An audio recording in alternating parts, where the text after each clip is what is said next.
उनके परिवार को जो है आप लोगों ने इग्नोर किया। अब छोड़िए ये सब बातों पे, विषयों पे ज़्यादा। स्वागत है आपका हमारे YouTube चैनल पर।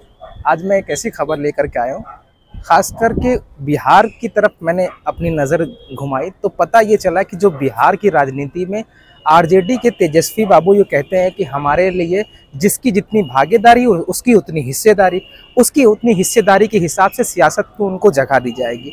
अभी क्विट हिंदी के इंटरव्यू के दौरान उनसे सवाल पूछा गया, मरहूम शहाबुद्दीन साहब की जो अहलिया हैं वो इस वक्त चुनाव लड़ रही हैं। पिछली बार चुनाव लड़ा था, इस बार जो है वो निर्दलीय चुनाव लड़ रही हैं और कहा ये जा रहा है, बताया ही जा रहा है कि वो आरजेडी से टिकट मांगते मांगते थक गई, लेकिन आरजेडी कह रही थी कि नहीं भाई, हम आपको टिकट नहीं देंगे, हम टिकट किसी और को देंगे, हम मरहूम शहाबुद्दीन साहब की अहलिया को टिकट नहीं देंगे। अब मैं आपको मरहूम शहाबुद्दीन साहब को बता दूं, मरहूम शहाबुद्दीन साहब वो हैं जिन्होंने आरजेडी को परवान चढ़ाया, या ये कह लीजिए कि को फाउंडर थे वो आरजेडी के। एक तरफ लालू प्रसाद यादव थे, एक तरफ मरहूम शहाबुद्दीन साहब थे।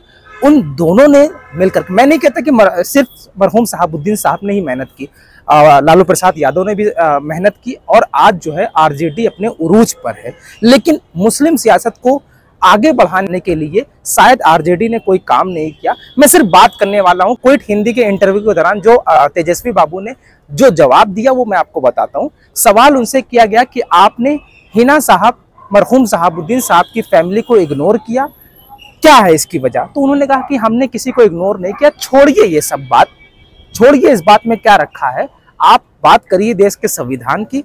सिर्फ एक ही लक्ष्य है हमारा। तेजस्वी यादव साहब कह रहे हैं कि हमारा सिर्फ और सिर्फ एक ही लक्ष्य है। सिवान को लेकर चर्चा ये है कि मोहम्मद शहाबुद्दीन जो आपके पार्टी के फाउंडिंग मेंबर थे, उनके परिवार को जो है आप लोगों ने इग्नोर किया, सवाल ये चल रहा है। तो क्या बातें नहीं हो पाई थी? कोई किस बात पे इग्नोर? कोई, हम लोग किसी को इग्नोर हम लोग जो है वो करते नहीं हैं, सबको साथ लेकर के चलते हैं। अब छोड़िए ये सब बातों पे, विषयों पे ज़्यादा क्या बातें होती है नहीं होती हैं, ये उचित नहीं है। हर जगह इस बात को बताना भी ठीक नहीं है। नहीं तो बातें जो है, अभी एकमात्र लक्ष्य है भाजपा को रोकना, संविधान को बचाना, लोकतंत्र को बचाना। ये चुनाव किसी इंडिविजुअल का चुनाव नहीं है, व्यक्ति का चुनाव नहीं है, ये चुनाव देश का चुनाव है, देश को बचाने और देश को बनाने का चुनाव है। भाजपा को हराना, लोकतंत्र को बचाना, संविधान को बचाना।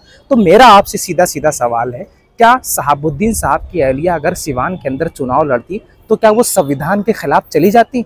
मेरा आपसे सवाल है कि जो आज तेजस्वी यादव कह रहे हैं लोकतंत्र को बचाना है, तो क्या हिना साहब अगर आरजेडी के गठबंधन से चुनाव वहां पर लड़ लेती तो क्या वो लोकतंत्र को खतरे में डाल देती? आज जो तेजस्वी यादव साहब कह रहे हैं कि हमें भाजपा को हराना है, तो क्या मरहूम शहाबुद्दीन साहब की अहलिया जो है जीतने के बाद भाजपा में शामिल हो जाती, भाजपा की सरकार बना देती?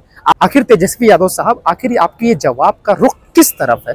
क्या आप मुस्लिम सियासत को खत्म करना चाहते हैं? सोचिए, आपको पूरे बिहार में जो है सूत्रों के मुताबिक, क्या सूत्र छोड़िए, अब तो हकीकत सामने आ गई है। सोचिए, आप 2019 में आप चुनाव लड़े थे लोकसभा के, अब 2024 में लड़ रहे हैं। कितने मुसलमानों को आपने टिकट दिया? अभी सारे मुसलमानों को किनारा रख करके मरहूम शहाबुद्दीन साहब की अहलिया की बात की गई, तो आपने क्या जवाब दिया? आप पूरी वीडियो कंप्लीट देखिए और ज़्यादा से ज़्यादा शेयर कीजिएगा ताकि पता चल सके कि मुस्लिम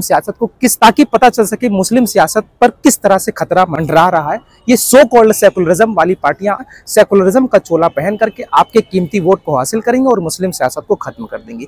तो ज़्यादा से ज़्यादा इस वीडियो को शेयर कीजिएगा और हाँ, यूट्यूब चैनल सब्सक्राइब कर दीजिएगा ताकि मैं और भी वीडियो आपके सामने ला सकूँ जिसे आप देख करके शेयर कर सकें।